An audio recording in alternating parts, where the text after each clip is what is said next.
there were so many secrets. You can imagine 11 traumatised young kids. Violence was off the scale. It was safer to be out on the street than in my house. The first time I was stabbed, I was 10 years of age, and that was by my sister. And never went to no hospital. It was bandaged up, and when it healed, it healed.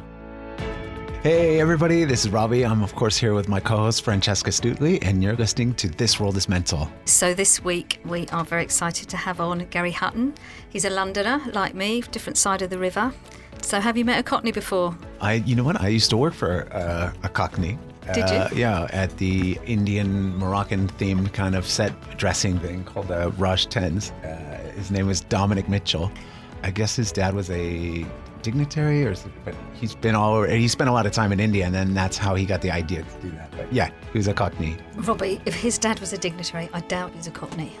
He was? Mental stories and mental outcomes. You're listening to This World is Mental with your hosts, Robbie Thompson and Francesca Stutley. Are you a true Cockney? I'm a true Cockney. I was born in London Hospital, Whitechapel. Lovely. On Whitechapel Road in the East End. What makes somebody a Cockney? So to become a Cockney, you have to be born under the sound of Bow Bells. And so Bow Bells is a church in the city of London, which is the banking district. And so you have to be born under the sound of them. So the sound of Bow Bells would be Bermondsey, the East End, and a little bit of EC1.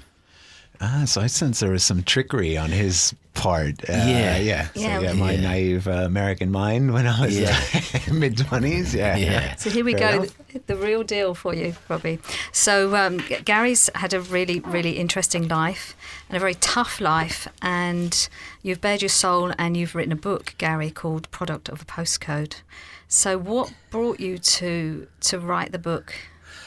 The title of the book, Product of a Postcode. So in America, it'd be you're a product of a zip code. Yeah, I love the title, by the way. Yeah. So it's about your mentors and your role models.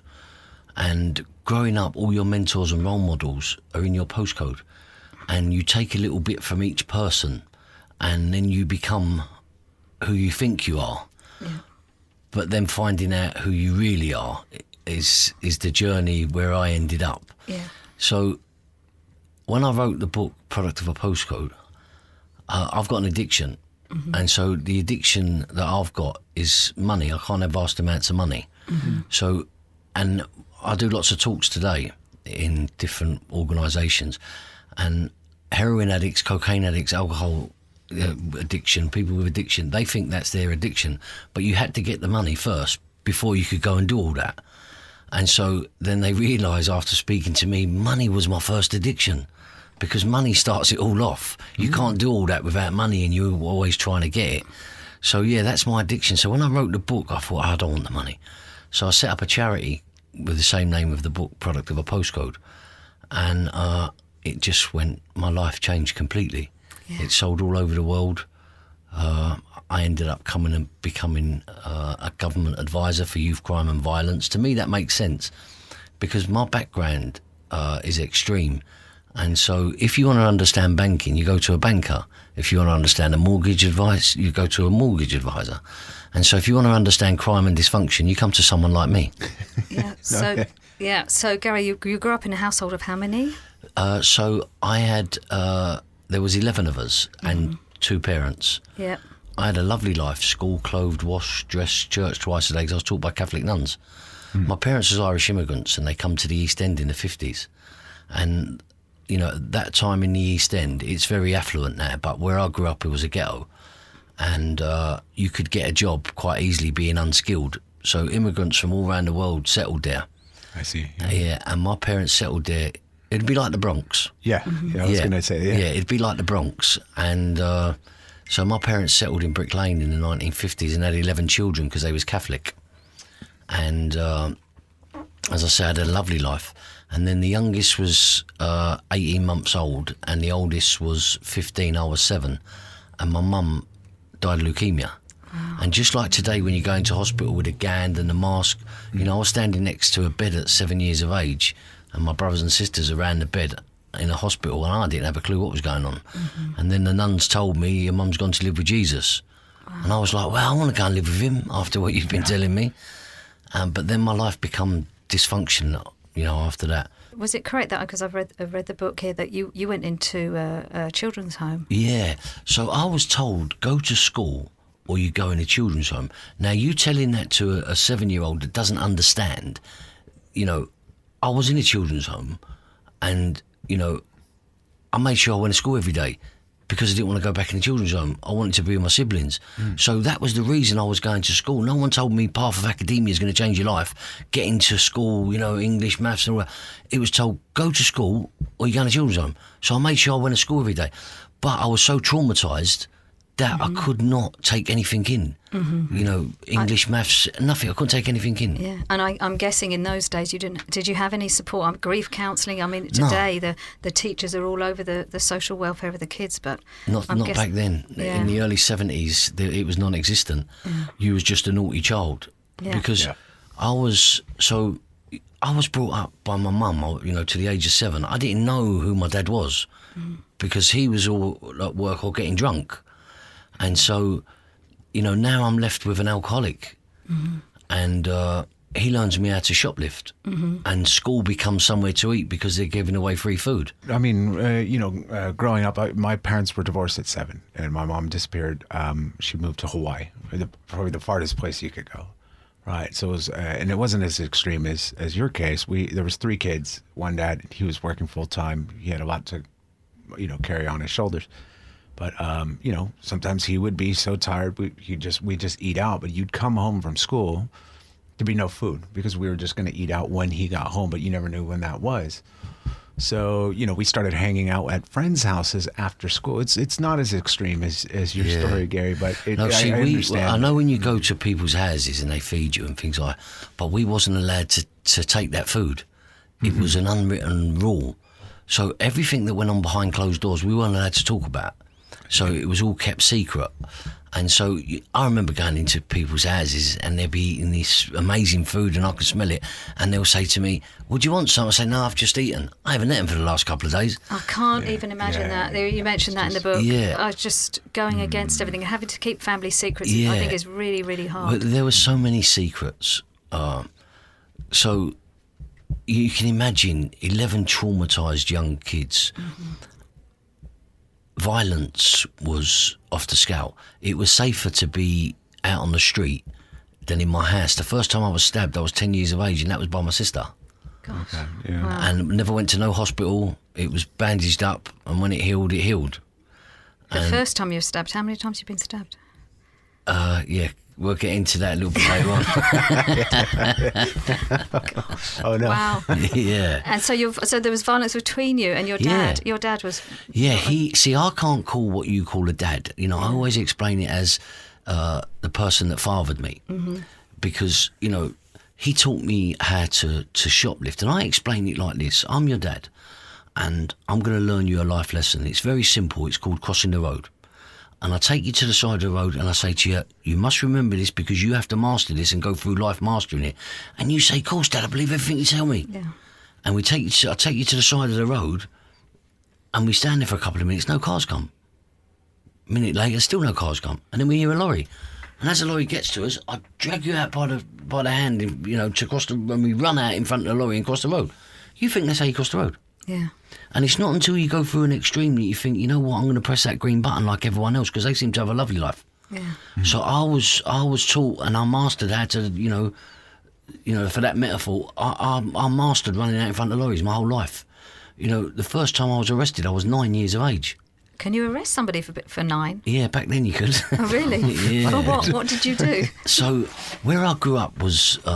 So we take the concept of Sunday markets for granted. Yeah. There's Sunday markets all around the world now. But they started off in the East End. It's because the Jews wouldn't work on a Sabbath, and their Sabbath was a Saturday. So they would have Sunday markets like Petticoat Lane, Brick Lane, all the markets. And so they was on my doorstep. And so I was a proper little street urchin, which one of the chapters in the book is called Street Urchin. And we used to follow people because you'd go there and buy leather coats and all sorts of things. And people used to carry the bags and they didn't want to, they'd park up in the back streets. And so we'd watch someone with loads of bags and then follow them back to their car. And then when they put it back in their car because they didn't want to carry it around the next market, we used to smash the window and take it out. Yeah, and that's at 9 years of age. But we used to spot them, know which one was doing what, and I was doing that at 9 years of age. But see, where I grew up, it was like a progression. Mm-hmm. And then what happens at 12, 14, 16? At 12, I was arrested for every week or every other 3 or 4 days. I was given a list and a couple of holdalls and a trolley what the old women pull along. A list by who? Who gave you the list? The person that fathered me. Yeah, in the book I call him Bin Laden. Yeah. But as I just explained, I call him, when I'm talking in life, I call him the person that fathered me because he doesn't own that respect of being a father. Yeah. And so, he used to give me a list, and this is mid-70s, and I used to be able to send to Tesco's on Bethnal Green Road with this list, the whole door and the old lady's trolley, and I used to have to fill them up. I was never given any money, and then I used to just work off the list. And in 1970s, I was arrested for £125 worth of shopping. If I give you £125 now, say go shopping, you come out with bag loads. So this was table loads when they called. They said to me, "You ever been here before?"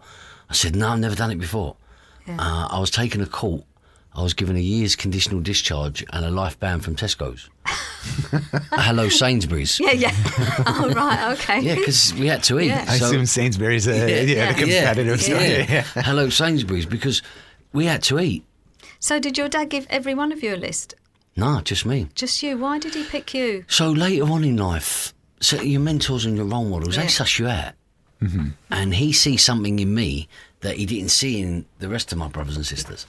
And that was, I never had no fear, and I really didn't care. And so, he chose me. And so where I grew up was the rag trade. The rag trade being that they make all the clothes for the high street stores. So it's unskilled labour, And I was allowed to rob them at night as long as I brought the money home. And, that he could go for a drink. Mm-hmm. So I was just told, do whatever you want. As long as you bring the money home, you can do whatever you want. Wow. So I was just basically, surviving, committing crime from a very young age.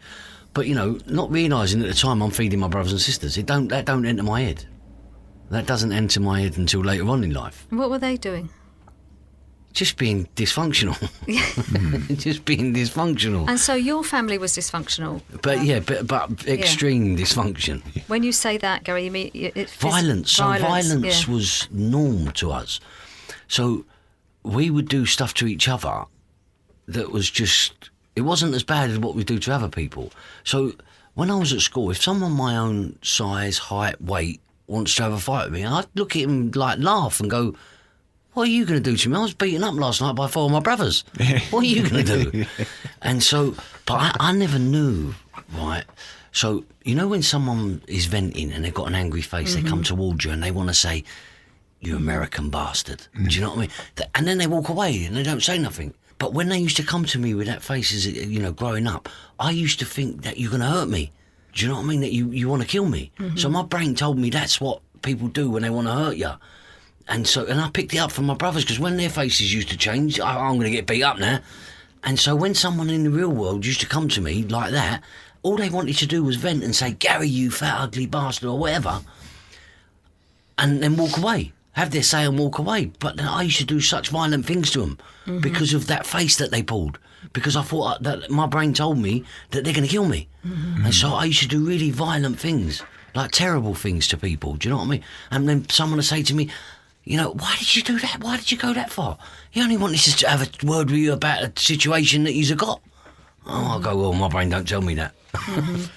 And so, No, I mean, that's just a product of your upbringing, right? I mean, product of a postcode. We would get in fights, between my siblings, and my dad would say, "Okay, take it down to the park, beat each other up, come home, they'll be fine." But this is a far cry away from that. No, this is fostering. This is being hit right in the head with a baseball bat 7 times. Wow, extreme. That's what we used to do to each other. That's how people get killed, I guess. Yeah. But this is my brother who done this to me. Wow. My sister stabbed me, so I've got loads of scars all over my body where my family have actually done it to me. There's our giveaway sound. This week, Gary's giving away a signed copy of his book, Product of a Postcode. All you need to do is go to thisworldismental.com, click the link, leave a review on Apple Podcasts, and you'll be entered to win. And that's it. Now, back to our show.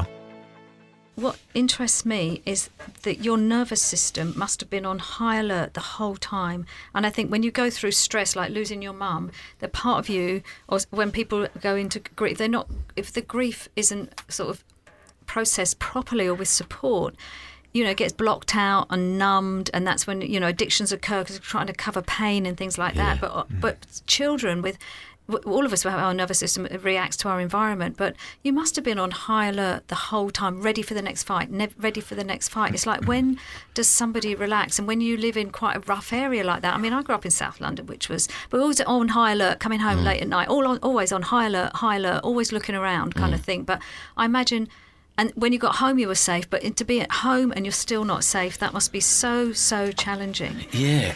So, like trauma. Yeah. And I'm talking real trauma. Yeah. So the person that fathered me, if I'd done something naughty in the house, I'd be beaten with a bamboo stick, naked, chucked out in the garden, in the pissing down the rain, and sleep with a dog for warmth. Right. So now, my life is, and I used to say this. I remember laying there with a dog, saying to myself, "Tomorrow it's going to be sunny and I'll be all right, because tomorrow's always a better day." So I mean, this won't last for long. Yeah. So one of my mantras in life is nothing lasts forever, good or bad. Right. And so, because it doesn't, you could be going through the extreme, but so your senses being heightened. Now, I don't know if you know this, but you can actually train your vision, you can actually train your hearing and your sense of smell to be heightened so high. So, at one time in my life, I could hear 500 yards away. Really? Yeah. Yeah, I could hear 500 yards away. For what did you... Because it kept me safe. Right, of course. Yeah. It kept me safe. Wow. And I become so aware. Hypervigilant. Yeah. My hypervigilant skills was second to none. Mm-hmm. But then when I changed my life, I calmed it down. Yeah. But I could hear from 500 yards. Wow, that's incredible. And I learnt myself to lip read. Do you feel like, Gary, it calmed down, when your life calmed down, those skills calmed down as well, because they weren't needed anymore? Yeah, they wasn't needed anymore. They were just shelved up. And so, yeah, taking part in crime. So I started off at low-level street crime, and then I was taking part in major crime.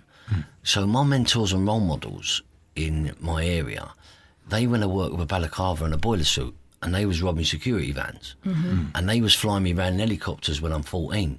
And I'm thinking, I want to be like yous. Yeah. I want to be like yous. They've got nice clothes on, I want to be like yous. And so they tested me one day, and they said to me, come here. They was in a white van, and they said to me, Gal, come here. So I went over to them, and they said to me, we've got a little bit of work for you. So for me, that meant money. If you tell me there's money there, that belongs to me, because I've already spent it in my head. Do you know what I mean? So it belonged to me. So if you told me Fran was coming out of the bank with 200 grand, that's my money, because you told me about it. So it belongs to me. So I've just got to go and pick it up off her. That's how my brain worked. Wow. That's how my brain worked. And so they tested me one day, and I was like 14. They said to me, Gal, come here. They said, we've got a bit of work for you. So I said, all right. They said, get in the back. So I lived like half a mile from the banking district. And I was sitting in the back of this van, and there was two in the front and one in the back with me. And they drove to the banking district and pulled over. And one of them looked at his watch. He went, in 2 minutes and 30 seconds, a security van's going to pull up. I went, all right. And 2 minutes, 30 seconds later, a security van pulls up. And the security guard, he gets out the van. They said to me, right, go over there and take the sacks off him. He knows you're coming. Don't worry about it. So I'm 14 years of age. And it was sacks at the time, no security boxes. So I gets out of the van and I walks across the road, and I think, as I'm getting to him, I thought, I'm just going to headbutt him. He's going to drop the sacks because of shock, and I'm just going to pick him up and I'm going to go. So as I get to him, I'm about 20 yards away from him, and I hear, Gal! And I thought, why is someone calling my name? But I don't look round. Right, so it's not me, I'm not Gary, do you know what I mean? And I'm thinking, I'm about to commit a crime. And I went, Gal! And I I looked round, and one of them was in the van. He said, come here. So I said, what am I going to do? Like, I'm going to take the sacks. He said, no, come here. So I went back to the van. He said to me, get in the back of the van. So I got in the back of the van. They went, that was a test. Oh my God. And they went to each other, he's got more bottle than a 30-year-old man. Really? Right. Yeah. So I had no fear. Yeah. Because you told me it was mine. I've already spent it. Mm-hmm. And so I've just got to pick it up. And so I got back in the van. They said, we're going somewhere else, right, but we need a getaway. Right, we're going to get something. Hold his ears and don't let him look out the van and see where he's going, to the geezer in the back, right? Mm-hmm. So he holds my eyes and he puts his hand in my ears like this. And we're driving along. I'm thinking, God, I know they're mad, right? Because I know what things they've been up to. They're off key. And I got a little look, and I was going over Tower Bridge. I'm thinking, where am I going? Do you know what I mean? Into South London. I'm thinking, where am I going? And we drives about for a little while, and we ends up, the van stops, and two of them say, right, we're getting out. They let me see. To my left, there's an office block, and to my right is a helicopter. Right, and I'm thinking, oh my God. So they go, right, we're going to go and get the pilot. When we've got him, he's in that office block. When we've got him, you come out and get in the helicopter. We're going to go and do the bit of work that we're doing today, and we're going to use the helicopter to get away with. Oh my God. I was like, oh my God, what is going on? They go in this office block and they come out with a pilot. And one of them is he's in the middle of them, and they're putting their shoulders towards him, and they're walking him to the helicopter, right? And they put the pilot in the helicopter, and they say to me, Gal, come on. Well, my feet didn't touch the ground. I was thinking, I just want to go home. This is crazy. I don't want to do this, right? I'm 14. I'm thinking, now this is a bit too much for me. And so I get in the helicopter and we put headphones on. And the pilot's starting it all up. I'm thinking, my God, I don't think I'm ever going to see daylight ever again. This is just madness. So the helicopter's ready to fly. So one of my mates in the front, he says to the pilot, everything okay? He says, yeah. He said, everything's good. So then my mate turns around, he looks at me and he says, Gal, you all right? I said, yeah. He said, where do you want to go? I said, I just want to go home. I've had enough. Let me out of here. He turned to the pilot and said, Whitechapel, please, mate. And we flew around London for the day. Sightseeing in an helicopter. Oh my God. I thought you were going to say you went to rob a bank or something. Pick something up. No, we just flew around London for a day. The great helicopter cram of London. Oh my in gosh. the 70s. Wow. For it. And we just flew around London because they had what's called easy money. Yeah. And so they don't care about it, because you don't care about it. When you nick money, you don't care about it, and you spend it really quickly. Do you know what I mean? Because you don't want to get caught with it. So you spend it really quickly and you just do crazy things. Yeah. And that's what they was doing. My God. But that was a test for me, and they see that I You were had the down. balls You had, to I was there. Yeah. Wow. Yeah. So you spent some time in prison. So do you want to tell us how you got there? So I was playing my role in major crime throughout the 80s and 90s. And in 1992, I'm the reason £50 notes are pink today.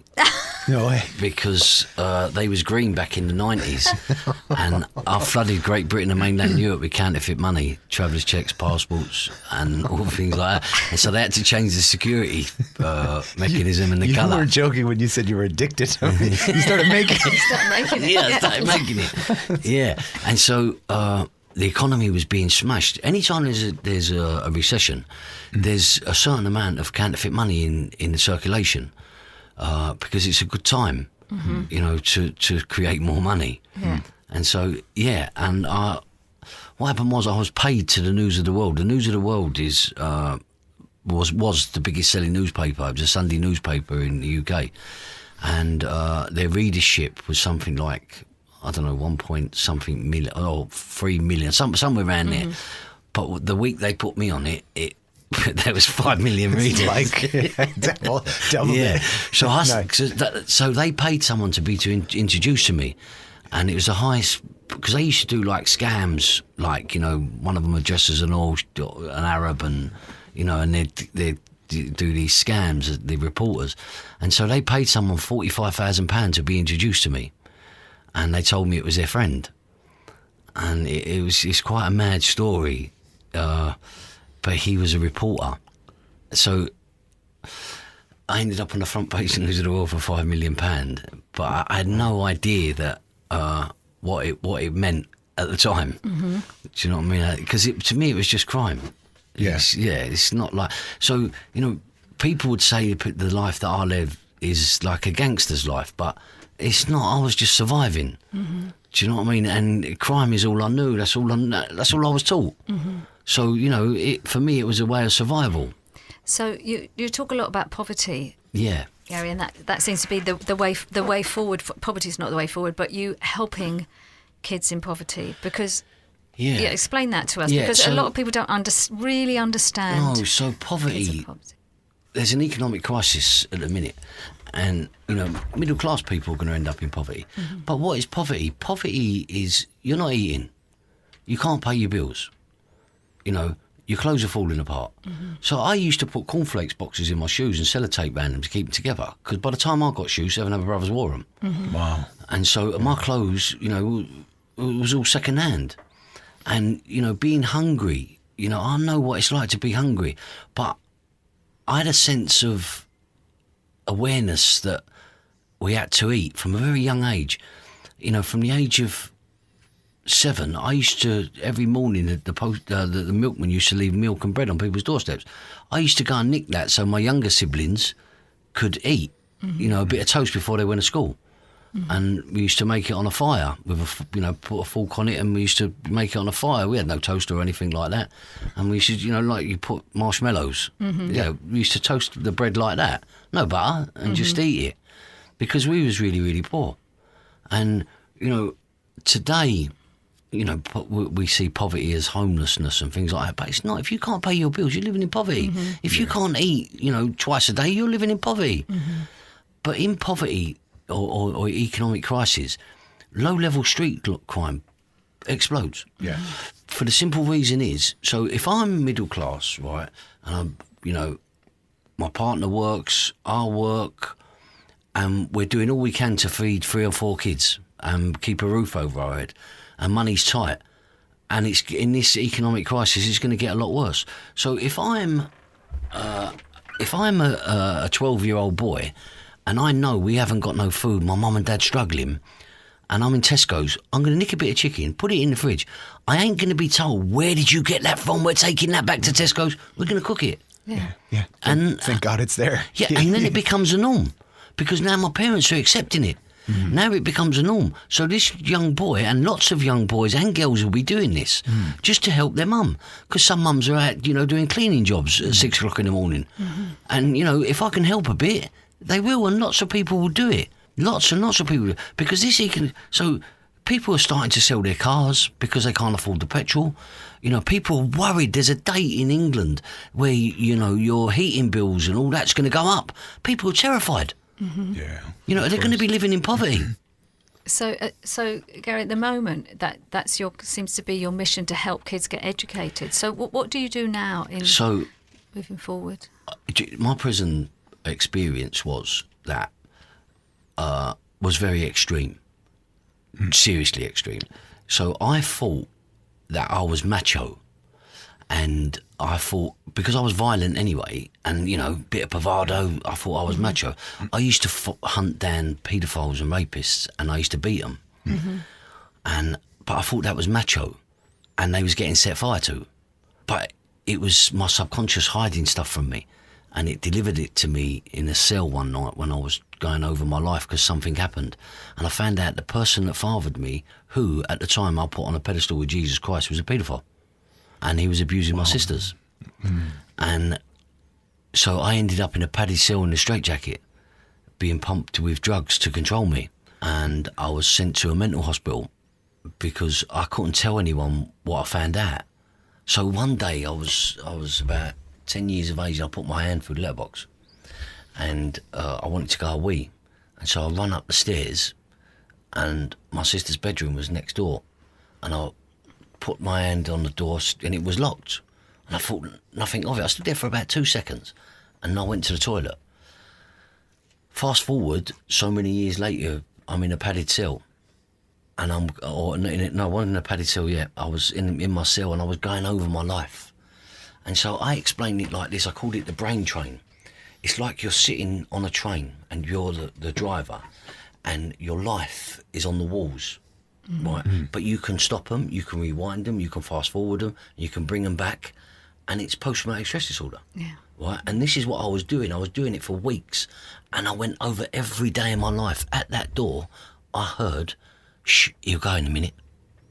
He was raping my sister at that time, and so that changed my life because I woke up in a padded cell in a straitjacket. There was walls like this, but a bit thicker, and I looked up and I said, "I will do nothing but good with the rest of my life if you get me out of here in sane mind and good health." So I set up a charity. Helping disengaged young people. So poverty breeds crime. And so I work with a lot of disengaged young people that are living in poverty and they're out committing crime. But I have a way of changing their lives because I'm very real, very honest, and I've been there and I've done it. And so I connect with young people. Yeah, they look. I mean, you've been on the other side of what they're going through. Yeah, and they know you have the background. Yeah. Like, why are they going to open up to a police officer? No, that's right. So the word gang. I'm a motivational speaker, so if I say the word gang, you automatically get a picture in your head if you live in the UK, a young black person all blacked out, looking bad. See, the word gang comes from the coal miners, and it was given to a group of men that used to go down to the face of the coal mine and hack coal out. That was a gang. But now it's been nicked and it's used for crime. But see, groups of mates for hundreds of years have been on every major street in every major city across the world, and it's a group of mates. But we choose in England now to call it a gang, and for the simple reason is, this type of person, when I say gangs, that you get a picture in your head of a young black person, I haven't given you that, the media has, but we can't say what we called them in the 70s. In the 70s we was told they was muggers. In the 80s and 90s we was told they was muggers and rapists. But you can't say that anymore. So you say the word gang. But we're talking about the same people that they was talking about in the 70s and the 80s, but they can't say, oh, he's a mugger, he's this, he's that. And so a lot of young, you've got all these different music genres, a lot of young people subscribe to all this, yeah, I'm a gang member, until they talk to me. And then they say, no, I'm not in a gang no more, because it's racism. Well, I think people want to belong. That's basically, people want to find their tribe. And if they're in the local area, that is their tribe. No, that's right. Yeah. And if you want to earn money and you want to create money, then it's best to do it.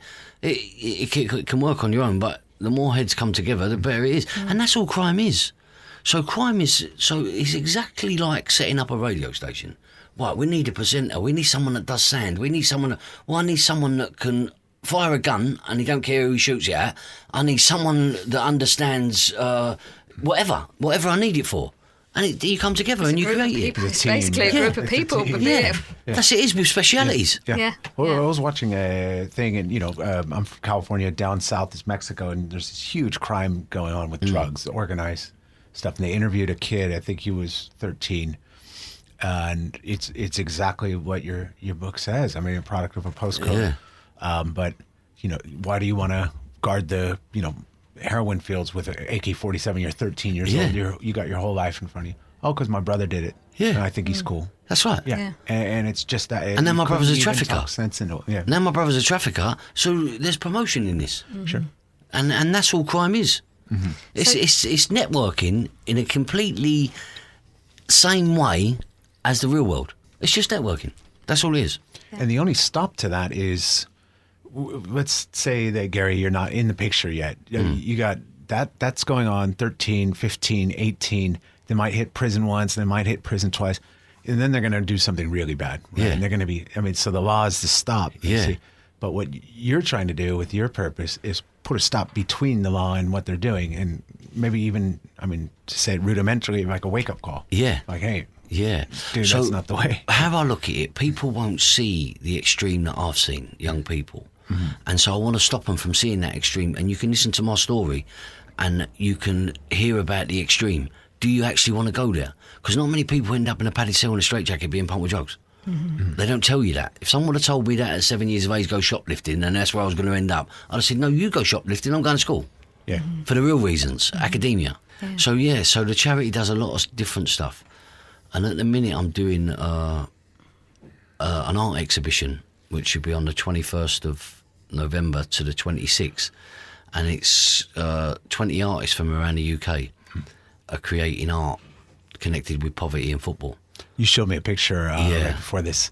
interview, and I was mentioning stuff about back home with Skid Row, and you just see kids in poverty, but like extreme levels, living on the street, in a tent, tent. But my perspective is different, and the way I look at it. So schools are going to come in to this art exhibition. So it's open to the public, but schools are going to come in the morning, in the afternoon. Junior schools in the morning, and secondary schools in the afternoon. And I'm going to talk to them about poverty, but understand, because they only see that person in the street. That's what they connect to poverty. But I'm going to tell them that was someone's school friend. That's someone's brother, that's someone's sister, that's someone's aunt, that's someone's mum. Because they only see that person drunk in the street or on drugs, shouting their head off, and they're terrified of them. But it could be any one of them kids sitting in that school. Yeah. Because it's choices, and it's the choices you make in life. So, Gary, when you were invited by some MPs to speak to them to explain what poverty is. Yeah, so I was asked to come and speak to a cross-party group of MPs, and to get them to understand, they wanted to understand what actually goes on out in the street, and how does it work, and what can we do to change it.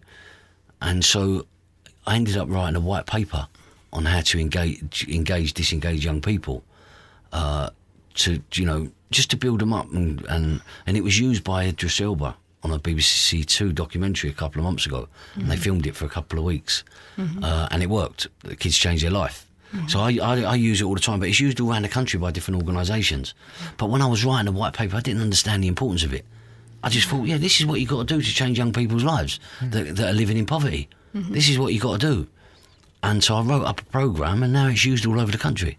Good. Just by helping them. But I didn't understand it at the time. So your life has great purpose and great meaning, and it's just incredible. I had to go through. I escaped from prison. I was living on the run for 18 months. Gosh. And that was a completely different. But that's where the skill of heightening your awareness. Wow. Because I couldn't go on a bus, I couldn't go in a car. Wow. I couldn't go on a train because they can all be stopped. So I walked everywhere, and that's how I survived. I didn't even move out of London. And even though they was looking for me, I didn't move out of London. Wow. I just melted in and just lived on my wits for 18 months. Incredible. I'm in awe. I'm in awe of your skills, And I think all your explanation of people having a job within a gang or whatever, it's just that it happens to be illegal. It's the same thing goes on in a company or a country, or it's just that's how you live. People get paid, and their skill is headhunting. Exactly. Yeah. So a member of a gang that wants to nick £1 million, he's a headhunter, and he goes and finds a team to nick that £1 million, and he gets all the people with the right skills. And it happens in the real world every day. Yeah. So do you think, Gary, that you still have that addiction, or sometimes with the addicts, the addiction is changed onto something else? Is it triggered in any way ever? Does it come roaring back? How do you cope now with your addiction? So I only have £20 a day in my pocket, and that can buy me a packet of fags, get me petrol and a cup of tea, and I'm quite happy with that. Yeah. And I don't want no more. I don't have any aspirations to become... Because when you're young and you're involved in crime, and everyone will tell you this, involved in crime, you're going to become a millionaire. You have this belief that you're going to become a millionaire, but you don't. And also as well, 99% of people that are in prison, you could black my face out, I could be any one of them. They've all suffered trauma. Yeah. I agree. They've all suffered trauma in one way or another. But you go through life don't thinking this trauma. You think, it does catch up with you.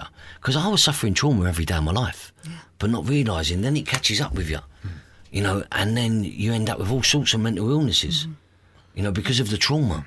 But I didn't understand that growing up, because it was just tomorrow's a better day. Yeah. Tomorrow's going to be a better day. It was shutting down what reality was at that moment. So your subconscious, you've got a frontal lobe, and then you've got your forward thinking, and so your frontal lobe suppresses everything, and it hides it from you because it doesn't want to harm you. And then one day it gives it to you, or you go searching for it. And if you go searching for it, you're not really ready for it. Yeah. And then all sorts of things can happen. Like me, you can end up in a padded cell with a straitjacket on. Mm-hmm. I look quite good in the padded cell with a straitjacket. Wow. Well, thank you, Gary, for sharing your story. And I think your work is fantastic. And congratulations. And your mental grit since you were a child has carried you through? I mean, Survival. Survival, yeah. Survival. I mean, it can go one way or the other. It can crucify you and you end up, you know. So I'll explain it like this. So 2 young boys, and this is true, this is me and another boy, live next door to each other. We've known each other for 18 months. He chose the right mentors and role models and just sold a business for £5 million. Wow. I get arrested for £5 million. But my question is as well, Gary, is that you have £20 a day. Yeah. And maybe you had all that money, how much money it was when you were in the middle of your money times. Did it make you any happier? With the money? Yeah, because I was doing, I wanted a different life. So I thought this is going to be a better life. But you can have a better life with no money. You can be at ease with yourself. Yeah. I understand who I am today. Back then, I didn't have a clue who I was. Do you know what I mean? I was just on straightforward mode, what's happening tomorrow. And so I didn't know who I was. I didn't have a clue who I was. But I've done so much work on myself that I understand me and I'm able to help people. All throughout this journey, I've been offered so much you would not believe. I turned it down. Films, documentaries, all sorts of things, and I've turned them down. It's only this year that I've started to take them down, to accept them. I've just been given the freedom of the City of London. Oh, wow. Yeah. Wow. Yeah, and I've just been, I'm going back to studying. Oh, fantastic. for you, yeah. What are you going to do? So this is true. So, and I love this part of what I do. So if you're studying psychology and mental health, and to get a doctorate, they come and interview me. Oh, really? And I give them a different perspective. Wow. So there's a lot of people around the country that's going to be thinking like I think, and I don't even have to go out there and do it.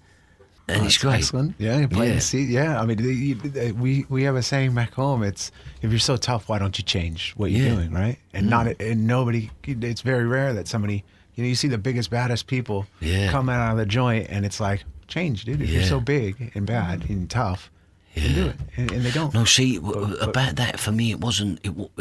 It wasn't like a choice. It was. This ain't ever happening to me ever again. Sure. Yeah. This is not happening to me. Because a lot of people go to prison, they will never go near a paddy cell and a straitjacket and being pumped with drugs to control you because you're too violent. That's not going to happen to them. But I see the extreme. And not that it broke me, it made me a better person. Because I knew it was never going to happen again. And I believe I've lived my life the way I've lived my life to be able to help people change their lives. Absolutely. Because otherwise, my life wouldn't make sense. My past life wouldn't make sense. So I've made it a purpose for, going forward. You definitely have the pedigree to help people, going through, experiencing some of the same stuff that you. Yeah.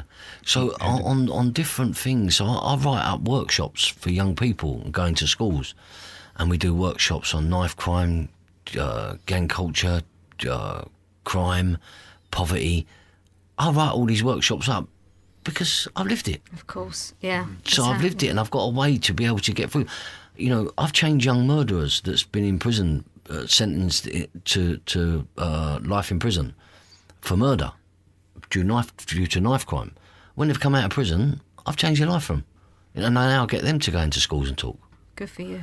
And I also won a national charity film award for making a documentary on knife crime. If you go on Google or YouTube and you press in knife crime product of a postcode, it even chokes me even thinking about it. So I wanted to make a knife crime documentary because in England knife crime is just through the roof. It's crazy. Kids are dying every day. But I wanted so on social media, on the news, so and so got stabbed today at 10 o'clock on the high street, and that's it. The police are looking for suspects. But what happens to the family? Yeah. I went and made a 10-minute documentary about what happens to the family, and I put a camera in front of a mum who lost her son, and it's really powerful. Yeah. But I used to coach, so I was quite a good footballer, but there was no money in it. And then when I changed my life, I become a semi-professional football coach. And one of the boy who it's about, Barty, I coached him as a kid. Oh, and then he was killed in his early 20s. But it's really powerful, really powerful. I go into schools and show it to kids in schools. Right. And you see the teachers walking out because they can't handle it. So, Gary, you have your Product of Postcode charity, Yep. Product of Postcode, your book. You're Yep. on Twitter, Yep. Instagram, Mr. Product of a Yeah, Postcode. Mr. Product of a Postcode. And the That's right. documentary is called? Product of a Postcode. Knife crime, Knife crime. is more than a crime. Okay. Yeah, knife crime is more than a crime. Wow. Thank you. But you can buy the book. It's just a donation to the charity on Amazon. You just tap in Product of a Postcode and it's a donation to the charity. Fantastic. And it's sold all over the world. Some of the reviews, I read them and I think, did I write that? It's amazing. Fantastic. Yeah, it's Absolutely. unbelievable. Thank you so much for your time, Gary, and keep up the good work. But I would just like to say to any of your listeners, no matter what you're going through, you must understand this. In life, nothing good or bad lasts forever. Yeah. I just climbed Ben Nevis a couple of months ago, and as I was climbing up it, I kept saying to myself, nothing good lasts forever, good or bad, because I was in so much pain. But that means if the darkest times of your life, it won't last forever. Yeah. You will get through it. There's You've got to have that mindset. Absolutely. Amazing. Well, Gary, thank you so much. Yeah, it's been awesome having you here. No problem. I wish everybody in the audience could see our reactions to some of your Stories, yeah. I've Incredible. been, It's just so you know, visceral. I've Yeah, been it's quite so tame cool. today. Okay. I didn't want to shock you. We'll come back and tell us the other ones. Yeah, it'd be lovely to have I'm you writing again. a second book as well. Oh, fantastic. But, Fantastic. I don't think I'll ever finish it. Because honestly, this book, Product of a Postcode, I don't think I could match it. You never know until You never can't. know. The I don't day's think not I can over. match it, yeah. But it's worth a read. And it will... I'll tell you just one thing before we go. I was walking along the street in the West End. I was going to do something at the BBC studios. And I always wear a T-shirt. I haven't got one on today, but it says, I'm a product of a postcode, breaking change, changing lives. Mm-hmm. And this woman see it. And she went and Googled it because she wanted to know what it meant. Mm-hmm. And she found out there was a book and she bought the book. And she contacted me and she got my number because you can get my number online. Mm-hmm. And she said to me, I want to thank you. I said, what for? She said, your book has helped me change my life. I said, what do you mean? She went, well, I was able to tell my husband that I was abused as a kid. Mm-hmm. And I went, oh, wow. And she said, and his first word was, our sex life makes sense. Now we're going to go and see a counsellor. Yeah. And she'd been to counselling and now she's got a lovely life. Great. She's be able to get hold of it, but only through reading that. Yeah. And so this book, on every topic you can think of, is in that book. I think when you show your vulnerability, Gary, it helps people. It's your true, authentic self, and I think it's the most powerful thing without having to put on the layers of being the tough guy. Yeah. So I'm certainly not that. yes, you are. Thank you, Gary. It's been a pleasure. Thank you very much for having me. Yeah. Thanks for listening to This World is Mental. This episode's proudly sponsored by Pure Organic CBD. Go to pureorganiccbd.com and use promotional code 20podcast for 20% off your first order. You can follow us on social media like Facebook and Instagram, and stay tuned here for more episodes. Thanks for listening.